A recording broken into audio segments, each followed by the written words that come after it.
01 hanggang 05. Pagsapit ng gabi sa California, ang tirahan ng Essex ay napuno ng makinang na liwanag at masasayang ingay. Ngayon ay minarkahan ang kaarawan ni Madam Claire ng pamilyang Essex. Sa kabila ng kanyang edad, siya pa rin ang epitome ng kakisigan at kagandahan. Ang mas kapansin-pansin ay ang kagandahan at kagandahan ng kanyang dalawang anak na babae. Isa sa kanila ang itinuring na pinakamaganda sa California, at ang isa naman daw ay the best looking sa college niya. Hindi mabilang na mga lalaki na naglalaway sa kanilang kagandahan ang sinamantala ang pagkakataon, at dumating upang batiin si Madam Claire ng isang maligayang kaarawan. Madam Claire, inihahandog ko sa iyo ang perlas ng dagat silangan. Ang pagsusuot nito ay makakatulong sa iyong kutis. Maligayang kaarawan. Madam, inihahandog ko sa iyo ang isang pares ng jade scepters. Nais kang walang hanggang kabataan at naway matupad ang lahat ng iyong mga hangarin. Habang isa-isang iniharap sa kanya ang mga regalo, hindi maitago sa mukha ni Madam Claire ang tuwa. Nakaramdam siya ng sobrang saya. Tulad ng isang bolt mula sa asul, isang binata na nakasuot ng isang pares ng pagod na maong ang sumugod sa vilya na mukhang nababalisa. Sinabi niya kay Madam Claire, "Ma, ang aking ina ay may matinding sakit at nangangailangan ng agarang atensyon. Maaari mo bang pahiram sa akin ng $250,000? Gulat na gulat ang lahat at napatitig sa binata. Bakas sa mukha nila ang pagkasuklam. Nagkaroon siya ng lakas ng loob na hindi lamang pumasok na walang dala, kundi humingi ng $250,000 na mamigay. Nabaliw na ba siya? Isang mahinang boses sa karamihan ang nagtanong, sino ang taong ito? Isang lalaking nakasuot ang mayabang na nagsabi, sino pa kaya ito? Siya si Alex Rockefeller, ang manugang ng pamilyang Essex. Ang walang kwentang asawa ni Lady Dorothy. Siya ay isang asawa lamang sa pangalan, si Lady Dorothy ay isang birhen. Kung hindi, wala sa atin ang mapupunta rito ngayon. Hagalpak ng tawa ang Vilya habang tinatapos niya ang kanyang pangungusap. Isang magandang babae na nakaupo sa sopa ang tumingin kay Alex ng may pagkabigo. Siya ang asawa ni Alex, si Lady Dorothy Essex. Halos isang taon na silang kasal, ngunit mas malala ang katayuan ni Alex sa pamilya kaysa sa isang yaya. Hindi man lang siya pinayagang pumasok sa kwarto ng kanyang asawa. Isang taon na ang nakalilipas, sa araw ng kanilang kasal, ang mga magulang ni Alex ay nasangkot sa isang aksidente sa trapiko. Ang kanyang ama, si William Rockefeller, ay idineklara na dead on the spot, hanggang ngayon ay nakoma ang kanyang ina. Ang masama pa nito, ang kanyang ama ay na-frame para sa katiwalian, at ang kanyang kumpanya pati na ang lahat ng mga ari-arian ay kinuha. Pinatalsik si Alex sa bahay ni Rockefeller. Isang lalaki na minsang tinatrato bilang isang batang prinsipe ay naging isang walang tao sa magdamag. Natural, hinamak siya ng kanyang biyenang mapagmahal sa pera. Upang mabayaran ang mga bayarin sa pagpapagamot ng kanyang ina, kinailangan niyang ibenta ang nag-iisang bahay na mayroon siya sa ilalim ng kanyang legal na pagmamay-ari, at hindi pa rin ito sapat upang bayaran ang napakalaking bayad na natamo ng kanyang paggamot. Kakasabi lang sa kanya ng ospital na kailangan niyang makaipon kaagad ng $250,000 para sa kritikal na operasyon, kung hindi 3 araw na lang ang buhay ng kanyang ina. Naubos na ni Alex ang lahat ng iba pang mga pagpipilian, wala siyang ibang pagpipilian kundi ang lumapit upang humingi ng pera sa pamilyang Essex. Sa pagtingin sa desperadong pagmamakaawa ni Alex, na ikinahihiya siya sa harap ng kanyang mga bisita sa kanyang kaarawan, namula ang mukha ni Madam Claire sa galit. Kumuha siya ng isang piraso ng kanyang birthday cake at ibinato kay Alex at sinabing, basura ka, ang alam mo lang gawin ay humingi ng pera sa amin araw-araw. Sa palagay mo ba lumalaki ang pera natin sa mga puno? Hindi pa ba sapat na bigyan ka namin ng stipend na $10,000 bawat buwan? Naglakas loob ka bang pumunta dito para manglimos ng $250,000? Ang mga gastusin sa pagpapagamot ng iyong ina ay parang hukay na walang kalaliman. Hindi na kailangan ng operasyon, maghanda na lang para sa libing niya. Agad namang binitawan ni Alex ang mahigpit niyang pagkakahawak sa mga kamay. Sa wakas ay tumayo si Lady Dorothy at nag-abot ng tisyo kay Alex. Pagkatapos ay sinabi niya, "Nanay, dapat kang maging mas sibil tungkol dito, hindi na kailangang magpakatawan." Sa sandaling ito, si Beatrice, ang nakababatang kapatid ni Dorothy, ay nanunuya, Ate, bakit ipinagtatanggol mo pa rin ang basurang ito? Tingnan mo siya, nag-ambag ba siya ng 1 sentimo mula nang siya ay pumasok sa aming pamilya? Nagbigay na ba siya ng regalo sa amin ni inay? Hindi. Ano pa ba ang magagawa niya bukod sa paghingi ng pera sa aming pamilya? Sa tingin ko dapat mo siyang iwan sa lalong madaling panahon. Maraming kabataan, mahuhusay, at karapat-dapat na lalaki ang naririto ngayon. Ang sinuman sa kanila ay 1,000 ulit na mas mahusay kaysa sa kanya. Nang marinig nila ang mga salita ni Lady Beatrice Essex, lahat ng mga kabataang lalaki ay hindi na makapaghintay na magsalita.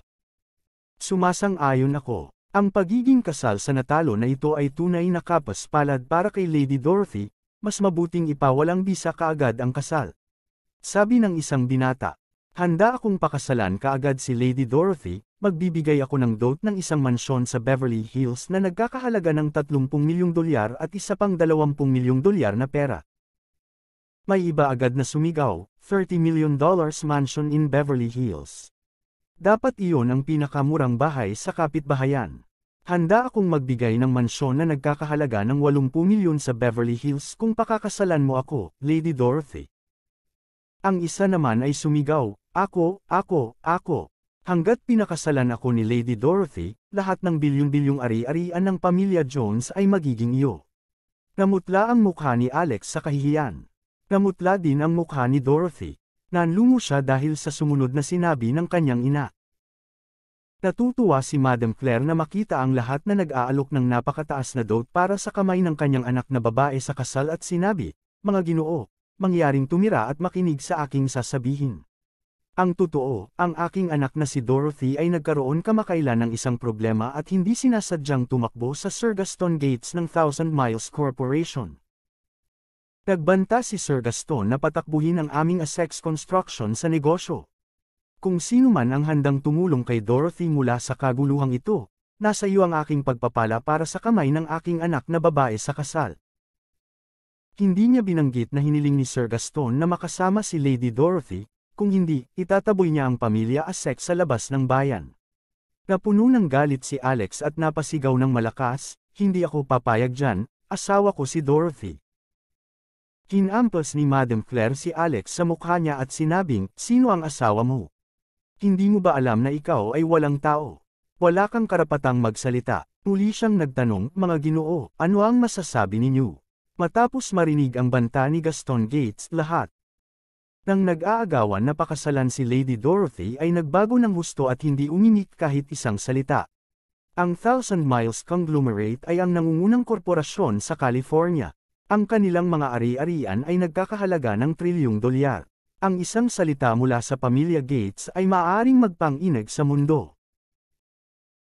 Ang mas nakakatakot ay ang katotohanan na si Lex Gunther, ang may-ari ng Thousand Miles Conglomerate, na kilala bilang Lord Lex, ay ang don ng underground na mundo ng California, na may hindi maarok na kapangyarihan at impluensya. Wala ni isa sa kanila ang naging baliw para maging kaaway ng Thousand Miles Conglomerate para lang sa kasal ni Lady Dorothy. Nasaksihan ang lubos na katahimikan ng sandaling iyon, ang puso ni Madam Claire ay bahagyang lumubog sa pagkabalisa. Biglang may nagsabi, sige, aayusin ko ang usaping ito. Sa Thousand Miles Conglomerate, at kapag tapos na ito, ipapakasal ko si Lady Dorothy. Napalingon ang lahat at lahat ng mata ay nasa isang binata na nakasuot ng Giorgio Armani suit na may pambihirang ugali na naglalakad papasok na nakataas ang ulo. Young Master Spark, mabilis na binati ni Madam Claire ang papasok na tao. Lahat ng tao sa villa ay may nakasulat na respeto sa kanilang mga mukha. Siya si Spark Rockefeller, ang batang direktor ng Rockefeller Group. Bagaman ang tunay na bilang ay hindi alam ng mundo, tinatayang ang yaman ng Rockefeller Group ay umabot ng hanggang $300 bilyong, higit sa lahat ng pinagsama-samang mga ito. Subalit nang makita ni Alex ang lalaking ito, sinugod niya ito ng may galit na mga mata, hinawakan siya sa kwelyo at sumigaw, hayop ka. Si Dorothy ay ang iyong hipag. Paano mo matatawag na tao ang iyong sarili kung gusto mong pakasalan ang iyong hipag? As fate had it, si Spark ay pinsan ni Alex. Siya ay anak ng kanyang tiyuhin, si John Rockefeller. Malaki ang galit ni Alex sa kanilang dalawa. Naalala niya ang isang maliit na insidente na naganap noong nakaraang Oktubre, Pagkatapos na masangkot ang kanyang mga magulang sa aksidente sa sasakyan, si John ang lumabas at kinulit ang kanyang ama para sa katiwalian at ninakaw ang Rockefeller Group na itinayo ng kanyang mga magulang, at pinalaya si Alex mula sa ang tirahan ng mga Rockefeller. Kung hindi dahil sa kanila, hindi magiging kasing kitakot-takot ang sitwasyon ni Alex.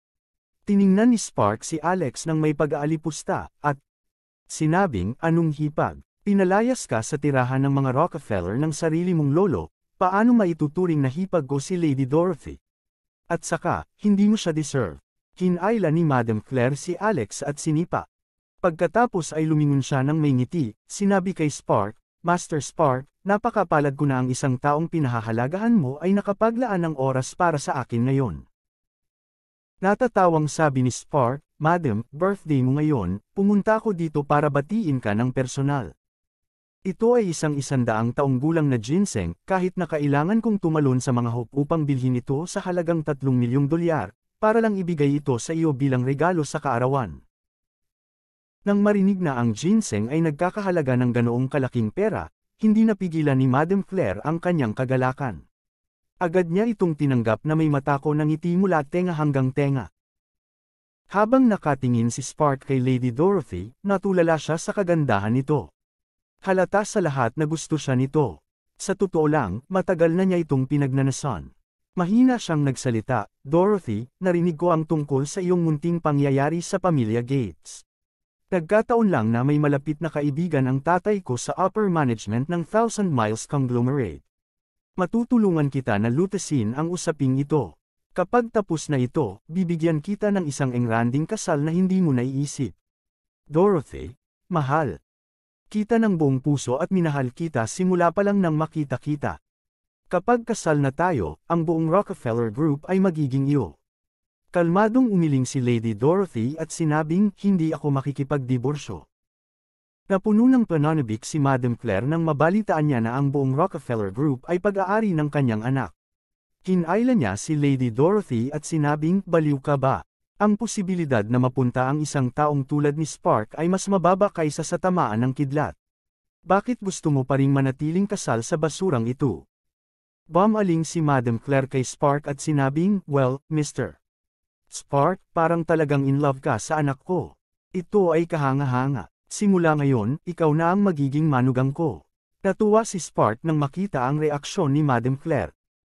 Narinig ko ang balita ng may sakit mong ina at kailangan mo ng $250 milyong para sa kanyang operasyon. Narito ang $250 milyong, ito ay sa iyo kung maghain ka ng diborsyo kay Dorothy bukas. Sabi ni Spark kay Alex habang walang pakialam na inihagis niya ang isang American Express card sa paanan ni Alex. Namula ang mga mata ni Alex. Hindi niya matiis na kunin ang pera ni Spark. Hindi na nakatiis si Lady Dorothy, hinayla niya si Alex at sinabing, sasama ako sa iyo sa ospital para makita ang iyong ina. Hindi ko makuha ang $250 milyong sa ngayon, ngunit hahanap ako ng paraan. Hinayla siya ni Madam Claire at sinabing, paano mo malalaman? Wala kaming ganoong kalaking pera, maliban kung ibenta mo ang bahay.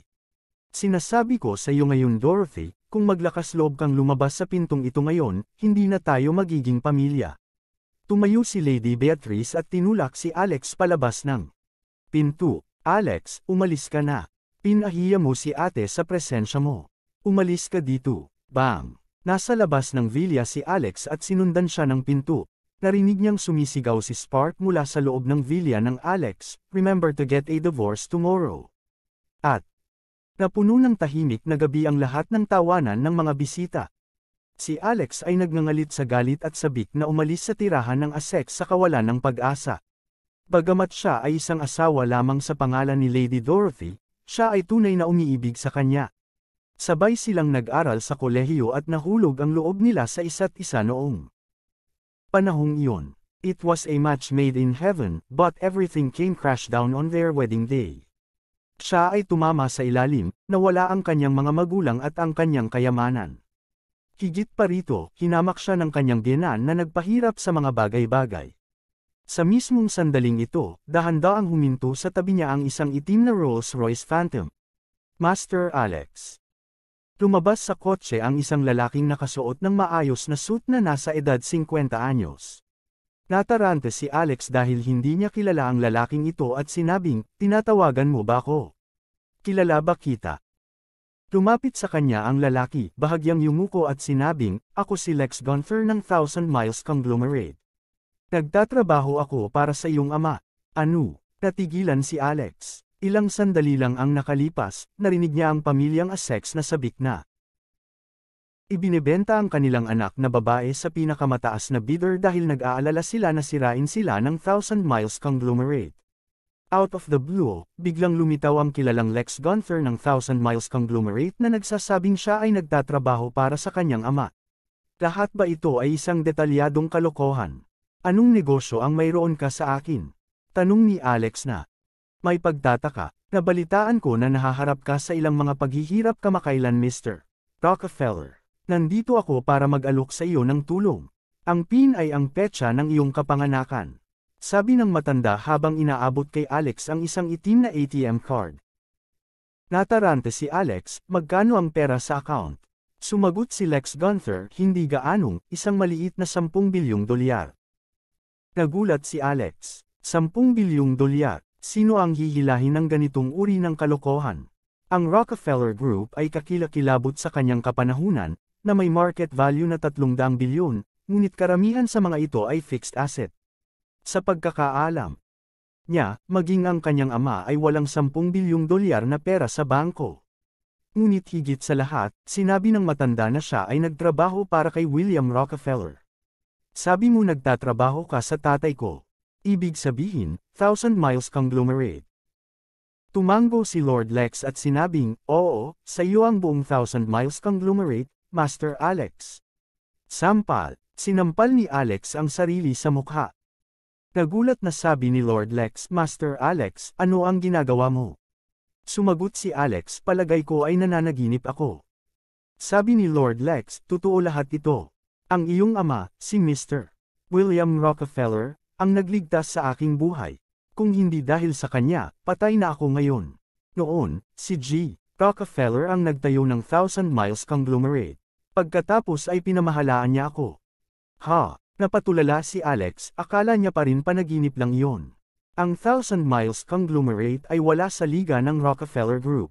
Nabalitaan na mayroon itong trilyong dolyar na mga ari-arian, at nagkaroon pa ito ng malaking impluwensya sa underground world. Naisip ni Alex sa sarili, ginawa ng tatay ko ang gayong behemoth. Ngunit hindi ko pa ito narinig. Muling nagsalita si Lord Lex, Mr. Si Rockefeller ay isang henyo, hindi nagtagal pagkatapos niyang itatag ang Rockefeller Group, nagtayo din siya ng Thousand Miles Conglomerate. Isa para sa liwanag at ang isa sa mga anino upang umakma sa isa't isa. Bukod pa riyan, hiniling sa akin ni Mr. Rockefeller na ibigay ito sa iyo. With that being said, naglabas siya ng maliit na antique box at inabot kay Alex. May pagtataka sa mukha, sumagot si Alex, kailan ka ibinigay ng tatay ko? Bakit ngayon mo lang ito binigay sa akin? Sabi ni Lord Lex, ngayon ay ang iyong ika-24 na kaarawan. Ito ay regalo sa kaarawan ng iyong ama. 1 taon na ang nakalipas, inayos ito ni G. Rockefeller. Maligayang kaarawan, Master Alex. Napatulala si Alex. Napabuntong hininga si Lord Lex at nagpatuloy, Master Alex, ang iyong ina ay nasa isang malalang sitwasyon ngayon. Samantalang ako, hindi komportable para sa akin na lumapit at tumulong. Dapat kang magmadali, kung may kailangan ka, tawagan mo lang. Ang numero na ipinakita ko sa iyo ngayon ay ang aking personal na numero ng telepono. Lagi akong nasa linya para sa iyo, Master. Bakas sa mukha ni Lord Lex ang pagod. Pagkatapos niyang magsalita, sumakay siya sa Rolls Royce at umalis sa eksena. Gulat na gulat pa rin si Alex na parang panaginip lang ang lahat. Ang ATM card sa kanyang kaliwang kamay at ang maliit na antique box sa kanan ay mukhang totoong-totoo sa kanya. As luck would have it, may ATM machine sa tabi niya. Sumugod si Alex, ipinasok ang card, at ipinasok ang PIN. Ang balanse ay nagpakita ng $10 billion, 10 bilyong dolyar. Habang tinitingnan ang lahat ng mga zero, nalaglag ang panga ni Alex. Binuksan niya ang antique box at nakita niya ang isang itim na singsing sa loob. Bakit ibinigay? Sa akin ito ni Papa. Tanong ni Alex. Sinubukan niya ito at akma sa daliri niya. Ngayong may pera na siya, isinugod ni Alex sa ospital. Ang pinakakagiat na negosyo na dapat asikasuhin ay ang pagbabayad kaagad para sa operasyon ng kanyang ina. Magiging mas mabuti ang kanyang kalagayan kapag natapos na ang operasyon. Ang ina ni Alex, si Madam Brittany ay na-hospital dito at nakoma mula noong aksidente sa trapiko. Binigkas siya ng mga doktor bilang brain dead at sinabing 5% lang ang posibilidad na magising siya. Habang naglalakad si Alex sa pamilyar na ward ng ospital, nakita niyang wala itong laman. Wala ang kanyang ina sa kama. Saan kaya siya nagpunta? Mabilis siyang tumakbo palabas ng ward at nabangga ang isang pamilyar na tao. Hoy, baliw ka ba? Bulag ka ba? Ah, ikaw pala, ang sikat na basura. Nandito ka ba para samantalahin ako sa pamamagitan ng pagbangga sa akin ng kusa? Dahil ba hindi mo mahawakan ang sarili mong asawa sa bahay? Magandang balita, dati ay minamaliit mo ako, ngunit ngayon ay hindi mo na ako karapat-dapat. Malakas na bulalas ng isang babaeng nakasuot ng uniforme ng nurse. Ang pangalan niya ay Chloe, isang kakilala ni Alex. Noong mga college days niya, isang buwan nang nakipag-date si Alex kay Chloe. Natuklasan niya noon na si Chloe ay isang gold digger at nakikipag-flirt sa marami pang iba sa likuran niya at nakipaghiwalay sa kanya. Nasaan ang aking ina? Saan siya nagpunta? Tanong ni Alex na may pagmamadali sa kanyang tono dahil wala siyang oras na aksayahin sa kanya. Umiti si Chloe at sinabing, haha, dapat itanong mo yan sa sarili mo. Ni hindi mo kayang alagaan ang sarili mong ina. Ikaw ay walang silbi. Marunong ka lang bang manghingi ng pera sa asawa at biyenan mo na parang aso? Hinawakan ni Alex sa kwelyo si Chloe at sumigaw, I'm asking you again, where is my mother? Saan mo siya dinala? Ikaw ang nurse na naka-duty dito, bakit hindi mo alam? Nang makita siyang sumisigaw sa galit, natakot si Chloe. Sumagot siya, ayan. Nandyan lang siya. Napatingin si Alex sa tinuro ni Chloe at may hospital bed sa aisle, at ang nakahiga sa kama ay ang kanyang ina na si Madam Brittany. Nanay. Binitawan ni Alex si Chloe at tumakbo na. Namumula ang mata, sino ang may pananagutan sa pagtrato sa kanyang ina na parang basura? Galit na galit si Alex, Chloe, ginawa mo ba ito? Naalala ni Chloe na ito pala ang ospital na pinagtatrabahuan niya, bakit siya matatakot sa kanya? Siya ang dapat matakot sa kanya. She snorted coldly, so what if it was me? Ikaw ang mahirap, hindi kayang bayaran ang kanyang mga bayarin. Isa itong pribadong ospital. Sa tingin mo ba tayo ay nagpapatakbo ng isang kawang gawa? Kung hindi mo ito kayang bayaran, ang tanging pagpipilian ay umalis. Anong ginagawa mo pa dito? Hindi ka espesyal. Kung mayroon kang pera, pagkatapos ay magbayad. Kung hindi mo ito kayang bayaran, pasensya na pero para sabihin ko sa iyo na kailangan mong ilabas ang iyong ina sa ospital. Ngayon, tinignan ni Chloe si Alex ng masama. Then she sneered, Hoy, paano naman ta? Bumalik ka sa iyong biyenan at lumuhad ka sa iyong asawa at magmakaawa sa kanila ng ilang beses, baka magbago ang isip nila at bigyan ka ng pera. Ngunit ang makukulit na babaeng iyon na si Dorothy Essex ay maaaring magbigay lamang sa iyo ng $100. Kung lumuhad ka at magmakaawa sa akin, babayaran ko ang hospital bed ng nanay mo. Isang boses ng babae ang maririnig na nagsasabing, kahit na lumuhad siya sa akin araw-araw sa bahay, hinding-hindi siya luluhod sa iyo para sa pera. Napaangat ng ulo si Alex. Laking gulat niya nang makitang si Dorothy iyon. Natigilan si Alex dahil hindi niya inaasahan ang pagpapakita nito. Bakit ka nandito?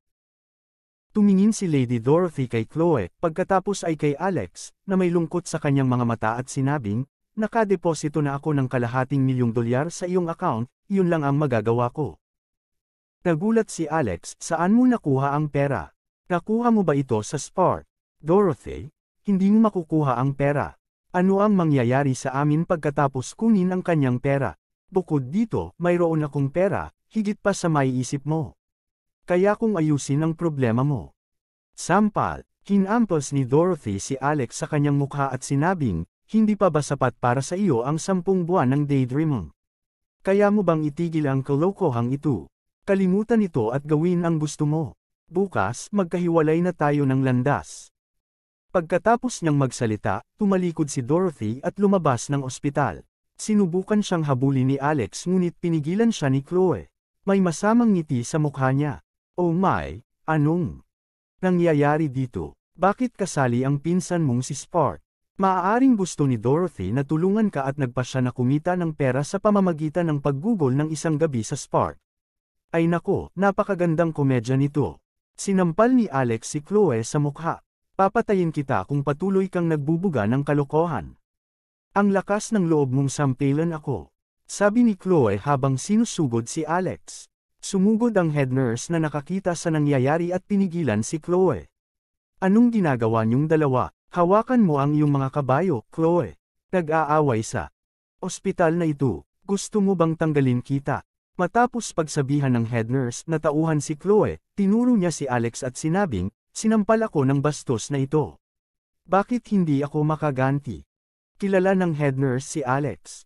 Tinanong niya, bakit mo siya sinaktan?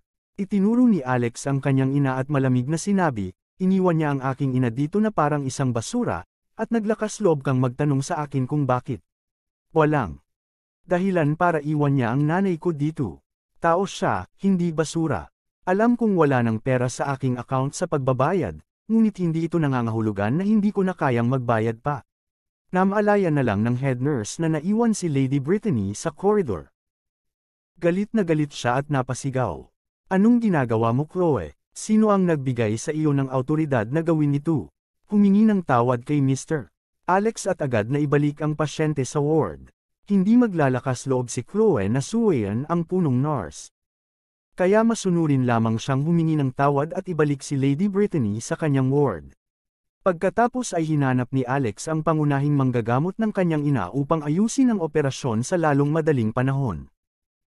Ang pangunahing doktor ni Lady Brittany ay si Dr. Cheryl at siya ay 26 na taong gulang pa lamang. Gayunpaman, isa na siyang kilalang doktor na may mahusay na track record. Siya ang apo ng sikat na henyo ng California na si Dr. James Coney. Hindi lang siya matalino, mayroon din siyang hitsura na magpapaluhod kay Troy. Nakaramdam ng pagkabalisa at pagkabalisa si Alex hindi lamang sa kalagayan ng kanyang ina, kundi pati na rin sa mga kaguluhang kinakaharap ni Dorothy. Nang walang pag-iisip, pumasok siya sa opisina ni Dr. Cheryl nang hindi kumakatok at laking gulat niya nang makita ang isang magandang babae na may balat na kasing kinos ni Snow White na nagpapalit ng damit. Nabighani siya ng kanyang hourglass figure. Nagtama ang kanilang mga mata at naglock ng buong 3 segundo bago napasigaw ang babae. Mabilis niyang tinakpan ang kanyang katawan gamit ang kanyang medical gown. I'm so sorry, Dr. Cheryl. I swear hindi ko sinasadya. Hindi ako sumilip kay Tom. Humingi ng tawad si Alex. Mabilis siyang tumalikod at isinara ang pinto. Ang magandang babae ay si Dr. Cheryl Coney, ang pangunahing manggagamot ng kanyang ina. Nagpalit siya ng damit habang naghahanda na sa pag-alis sa trabaho. Nakasandal sa pinto, tinapik ni Alex ang kanyang dibdib at napabuntong hininga. Ang eksenang ngayon lang niya nakita ay nananatili pa rin sa kanyang isipan, na bumubulong sa sarili, napakagandang figure. Biglang bumukas ang pinto at muntik pang matambo si Alex sa sahig. Pagkatapos ay nakita niya ang nakakatuwang mukha ni Dr. Cheryl na galit na nakatitig sa kanya. Anong sinabi mo? Tanong ni Dr. Cheryl. Yun, napatulala si Alex. Hindi niya maalala kung anong mahalagang negosyo ang mayroon siya kay Dr. Cheryl. Si Dr. Cheryl, sasabihin ko na ang tulala ng isang nurse na si Chloe ay iniwan ng aking ina sa koridor. Kung may nangyari man sa nanay ko, gusto kong ibalik niya sa akin ang buhay niya. Sa pamamagitan nito, nagtagumpay siya sa pagkuha ng atensyon ni Dr. Cheryl. Nagulat siya at sinabing, nangyari yon. Mabilis siyang tumakbo papunta sa ward at nakita niyang dinadala na si Lady Brittany sa ward. Agad niyang sinigawan si Nurse Chloe. Sa buong pangyayari, nanatiling nakaababa ang ulo ni Chloe at hindi siya naglakas loob na magsalita ng kahit isang salita. Pagkatapos, sinuri ni Dr. Cheryl ang kalagayan ni Lady Brittany at sinabi kay Alex, dahil sa kalagayan ng iyong ina, ang rekomendasyon ko ay magpa-opera tayo sa lalong madaling panahon. May pera ka ba? Kung nahihirapan ka, maaari kong ipahiram sa iyo ang pera. Hindi na kailangang gawin yon. Nasa akin ang pera. Salamat, Dr. Cheryl. Hindi inaasahan ni Alex na magiging mabait si Dr. Cheryl para gawin yon. Ang $250,000 ay hindi maliit na halaga, kahit na para sa isang sikat na doktor na tulad niya. Nagulat din si Chloe na nakarinig sa usapan at napaisip, gago ba si Dr. Cheryl? Nag-alok siyang magpahiram ng pera sa basurang ito, ano ang nakikita niya sa kanya? Sumagot si Dr. Cheryl, magaling. Natutuwa akong marinig yan. Aayusin ko muna bukas ng umaga ang operasyon ng nanay mo. Salamat. Nagpasalamat na sabi ni Alex. Sumunod ka sa akin, pag-usapan natin ang ilan sa mga detalye para maghanda para sa operasyon bukas. Sinabi ni Dr. Cheryl kay Alex at pareho silang lumabas ng ward. Paulit-ulit siyang bamulong, karamihan ay tungkol sa mga paghahandang kailangan bago at pagkatapos ng operasyon, pagsasaayos ng oras at sa wakas ay sinabing, mangyaring maging maaga para bukas. Walang dapat ipag-alala, ako mismo ang gagawa ng operasyon. Ang rate ng tagumpay ay napakataas. Bukod dito, si Alex ay matamang nakikinig. Biglang bamulong sa tenga si Dr. Cheryl, kalimutan mo ang imaheng nakita mo sa opisina ko. O babayaran kita. Agad na tumanggo si Alex na pumirma para ipakita na sisiguraduhin niyang sa pagitan lang nila ang bagay. Umalis ka, patuloy niya. Pinanood ni Dr. Cheryl si Alex na bumalik sa ward ng kanyang ina, at bamantong hininga ito. Siyempre, hindi siya nahulog sa kanya, ngunit labis na naantig sa kanyang anak na kabanalan. Sa nakalipas na 10 buwan, binibisita ni Alex ang kanyang ina araw-araw ng walang sablay. Alam niyang iilan lang ang makakagawa noon. Di nagtagal, tumakbo si Alex sa counter ng pagbabayad upang mag-prepay ng $1,000,000 sa ospital para sa mga gastusin sa pagpapagamot ng kanyang ina. Natuloy ang transaksyon ng walang sagabal. Nakaramdam ng surreal si Alex nang bawiin niya ang ATM card. Kaya lang, nagbago na naman ang buhay niya. Isa na naman siyang master. Sa pagkakataong ito, mas mayaman pa siya kaysa dati. Spark, maghintay ka lang. How dare you have such thoughts about my wife? Hindi ako magpapakita sa iyo ng awa. Habang iniisip niya si Spark, naalala niya na ibinigay sa kanya ni Dorothy ang pera para sa mga bayarin sa medikal ng kanyang ina. Kinuha niya ang pera ni Spark, ang kasuklam-suklam na Spark na yon. Sinamantala ba niya ang pagkakataong matulog kasama niya? Damn it! Napuno siya ng galit sa isiping yon. Mabilis niyang tinawagan si Dorothy ngunit nakapatay ang cellphone nito. Pakiramdam niya ay may mali. Agad niyang tinawagan si Madam Claire, Nay, nakauwi na ba si Dorothy? Galit na galit si Madam Claire nang marinig ang boses nito. Wala kang kinalaman si Dorothy. Ang lakas ng loob mo pang tawagan ako. Huwag mo na kaming hahanapin muli sa anumang pagkakataon. Nay, hindi mo maaaring hayaang magkasama sina Dorothy at Spark. Ako na ang bahala sa problema sa pera pati na rin sa Thousand Miles Conglomerate. Mangyaring iwan sila sa akin. Huwag gumawa ng mga katawa-tawang pangako. Galit na sinabi ni Madam Claire, kung maasikaso mo ang mga problemang ito, baka lumipad ang mga baboy. Tinawin ko, si Spark ang aking manugang, sila Dorothy at Spark ay nagpapalipas ng gabi. Ikaw ay walang iba kundi isang cuckold. Flick, pakiramdam ni Alex ay parang sumabog ang utak niya sa narinig. Nawala ang kanyang pakiramdam na parang umiikot ang mundo sa ilalim ng kanyang mga paa. Ibinaba na ni Madam Claire ang telepono. Pakiramdam ni Alex ay iniwan siya ng kanyang kaluluwa. Bagamat mayaman na naman siya, walang saysay ang lahat kung hindi kasama niya si Dorothy. Bumalik si Alex sa villa ng pamilya Essex na parang siya ay isang walking dead. Kahit na tinawag itong villa, ito ay isang hindi kapansin-pansing maliit na bahay. Matapos gibain ang lumang bahay ng pamilya, isang 3 palapag na gusali ang itinayo mula sa simula.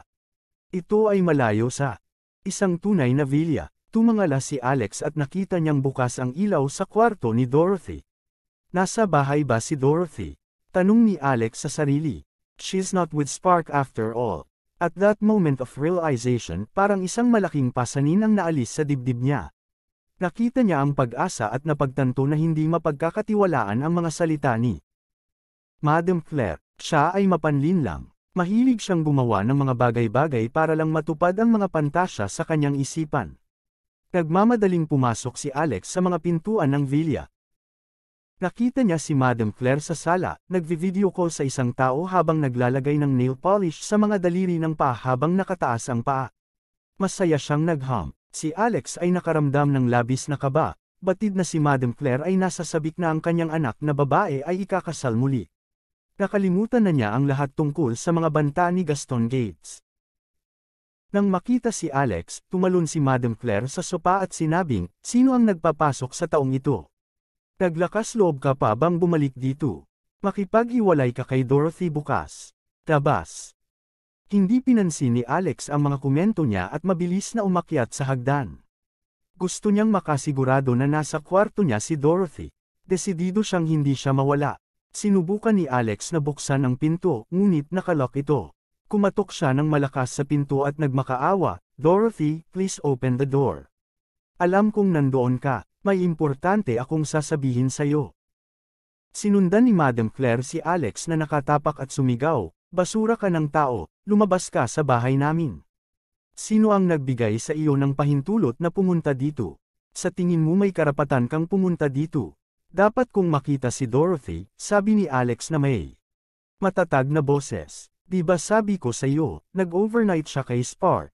Baka mabuntis niya ang anak niya. Itigil ang pagiging pabigat sa aking anak na babae at sa aming pamilya. Kung pipigilan mo ang anak ko na pakasalan si Spark, sasampalin kita," sabi ni Madam Claire. Ungol ni Alex. Kung alam ng isnob niyang biyenan na mayroon siyang 10 bilyong dolyar sa bangko at 1 trilyong dolyar na imperyo, ano kaya ang mararamdaman niya? Gayunpaman, napagpasyahan niyang hindi ito ang tamang oras para ihayag ito sa kanya. Sa kalaunan, ipapaalam niya rito ang kanyang bagong tuklas na kayamanan at impluwensya. Biglang bumukas ang pinto ng kwarto ni Dorothy. Si Dorothy ay nasa pintuan at sinabing, "Nay, maaari mo bang bantayan ang iyong bibig? Kahit na wala kang kahihiyan, ginagawa ko. Sino ang nagpapalipas ng gabi kasama si Spark? Hindi pa ako hiwalay." Kung kumalat ang salita, paano ko haharapin ang sinuman? Habang nagsasalita ay dahan-daang lumabas ng kwarto si Dorothy. Tumingin siya kay Alex nang walang anumang emosyon sa mukha niya. Mabilis na sumingit si Madam Claire nang makita niyang hindi mapakali si Dorothy. "Sinasabi ko lang sa kanya para sumuko na siya at huwag na tayong guluhin pa." Nakahinga ng maluwag si Alex nang malaman niyang hindi pa siya huli. Na may ngiti sa kanyang mukha, tiniyak niya kay Dorothy, "Darling, I'm so glad na hindi ka nagpalipas ng gabi kasama si Spark." Napuno siya ng pag-asa. Pakiramdam niya ay para siyang bagong tao, na may kapangyarihang protektahan ang mga mahal niya. Naisip ni Alex sa sarili, "Gini darling Dorothy, hindi ka sumuko sa akin at nagtiis ng sobra para sa akin sa nakalipas na 10 buwan. Maaari kang umasa sa akin sa natitirang bahagi ng ating buhay." Hindi maintindihan ang kahulugan sa likod ng ngiti ni Alex, nakaramdam ng pagkabigo at galit si Dorothy. Paano siya nangiti pagkatapos ng nangyari? Nasisiraan na ba talaga siya ng bait? Galit na sabi niya, "Anong nginingiti-ngiti mo? Kahit hindi ko siya kasama ngayon, baka bukas ako. Masaya ka ba dyan?" Agad na nagbago ang ekspresyon ng mukha ni Alex. Umiling siya at sinabing, hindi iyon ang ibig kong sabihin. "I just want to let you know na hindi na ako tulad ng dati. Inaamin kong nawala ako sa sarili ko sa nakalipas na 10 buwan. Sa ngayon, kailangan kong humingi ng tawad at salamat din sa hindi mo pagsuko sa akin. Sa wakas, kaya ko nang tumayo sa sarili kong mga paa, kaya kitang protektahan. Ang gaston na iyon mula sa Thousand Miles Conglomerate ay wala sa harapan ko, ipaghihiganti kita. Simula ngayon, walang mang-iistorbo sa iyo." Habang si Alex ay masigasig na nagsasalita, sinampal siya ni Madam Claire sa kanyang mukha. "Naghahalusinate ka ba?" Tanong ni Madam Claire, "Are you brain dead? Siguradong nabaliw ka na. Bakit hindi mo na lang sabihin sa amin na pagmamayari mo ang Thousand Miles Conglomerate? Umalis ka na sa bahay namin bago mo pa ipagkalat dito ang kabaliwan mo." Pinandilatan ni Alex si Madam Claire. Gusto niyang sabihin sa kanya na siya talaga ang may-ari ng Thousand Miles Conglomerate ng husto. Gayunpaman, kahit nasabihin niya ito, walang maniniwala sa kanya. Tulad ng inisip ni Dorothy na siya ay baliw nang sabihin niya sa kanya na mayroon siyang 10 bilyong dolyar. Talagang mahirap para sa sinuman, maging sa kanyang sarili, na maniwala na ito ay totoo. Huminga siya ng malalim at sinabing, "Dorothy, bigyan mo lang ako ng 1 araw. Magtiwala ka sa akin. Kaya kong alagaan ang lahat. Nakatagpo ako ng matandang kaibigan ng aking ama na handang tumulong sa akin. Yung kalahating milyong dolyar na binigay mo sa akin, galing ba sa Spark? Gagantihan ko siya ngayon. Tumalikod si Alex at gustong hanapin si Spark matapos ang kanyang pangungusap. Maghintay ka, sinabi ni Dorothy, huwag kang pumunta. Sagot ni Alex, Dorothy, I'm begging you, just trust me this once. Huwag sumang-ayon sa panukala ni Spark. Isang araw lang ang kailangan ko. Hayaan mong patunayan ko sa iyo. Kung mabaigo ako, papayag ako sa diborsyo. Hindi ko kailangan ang kalahating milyong dolyar mula sa Spark. Nakatingin lang sa kanya si Dorothy. Pakiramdam niya ay ibang tao ito. Bumantong hininga siya at sinabing, hindi ko kinuha ang pera kay Spark. Ibinenta ko ang aking singsing sa kasal para sa pera. Ano ang sinabi mo? Halos himatayan si Alex nang malaman niyang ibinenta ni Dorothy ang singsing sa kasal na napili nilang dalawa. Ngunit nakahinga siya ng maluwag nang malaman niyang hindi kay Spark ang pera at nagtanong, kanino mo ito binenta? Bibili ako ngayon. Umiling si Dorothy at sinabing, ibinenta ko ito ng kalahating milyong dolyar, ngunit kung gusto mong bawiin ito, maaaring mahigit 1 milyong dolyar ang halaga nito. Kahit na hindi mo ginamit ang pera para sa mga medikal na bayarin ng iyong ina, walang paraan na maaari mong bilhin ito pabalik. Baka nakatakdang magwakas ang buhay at pagsasama natin. Pakiusap gumising ka Alex, itigil mo na. Ang panaginip, sana mabuhay ka ng maayos kahit wala ako. Nang matapos ni Dorothy ang kanyang pangungusap, tumalikod siya at sinara ang pinto. Tumulo ang luha sa kanyang pisngi. Sabi ni Alex, hindi ako papayag na mangyari iyon. Kanino mo ito binenta? Bibili ako agad. Kahit na nagkakahalaga ako ng 100 milyong dolyar, bibilhin ko pa rin ito. Don't worry. Hindi ko hahayaang matapos ang kasal natin. Si LG Balfour, sagot ni Dorothy mula sa likod ng pinto. Sige, kailangan mo akong hintayin. Excited na bulalas ni Alex. Umiling si Dorothy at naisip niya, siguro nabaliw ang lalaking ito. Talagang iniisip niya na mayroon siyang 100 milyong dolyar. Hinabol ni Madam Claire si Alex palabas ng kanilang tahanan. Rockefeller, sinasabi ko sa iyo ngayon, makikipagdiborsyo ka kay Dorothy bukas.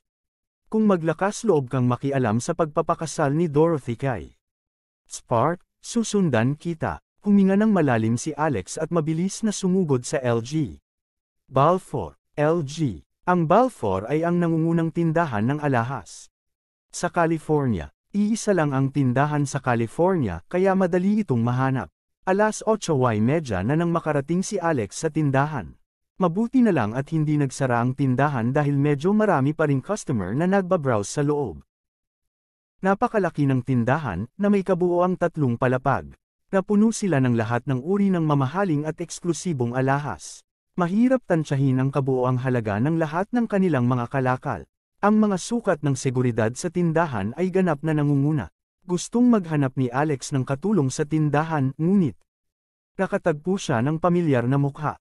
Ito ay ang nurse mula sa ospital kanyang dating kasintahan, si Chloe. Natigilan si Chloe nang makita siya at agad na naglakad patungo sa kanya at sinabi sa mapaglarong tono, Maymay, natapakan ko ba ang tae ng aso ngayon?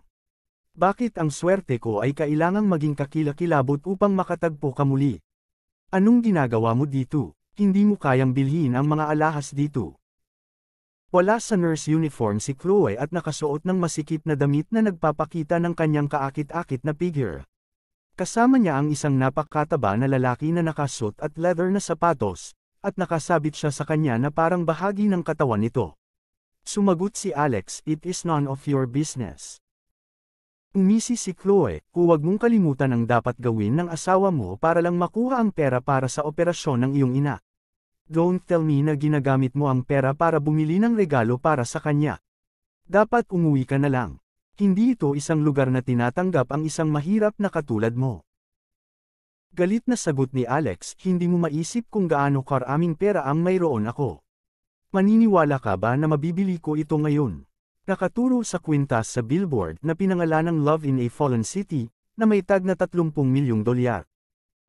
Tumawa ng malakas si Chloe at sinabing, nagde-daydream ka ba? Kung kaya mo, luluhod ako at dilaan ko ang mga paa mo. Forget what they doing, keep on